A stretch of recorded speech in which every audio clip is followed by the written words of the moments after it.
Amsoil Arena for Game 2 of the series between the 4th-ranked UMD Bulldogs women's hockey team and the 2nd-ranked Buckeyes of Ohio State University. Bulldogs hoping to stop the Buckeyes sweep after last night's 3-1 loss. And we start in the first, and the Buckeyes, well, they strike first, getting one past the far side of sophomore goaltender Ève Gascon on only their 2nd shot of the game.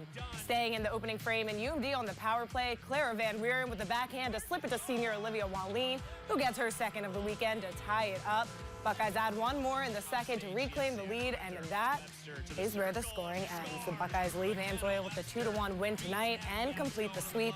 Gascon will end with 44 saves in the game for a total of 103 for the weekend. An impressive performance by the sophomore.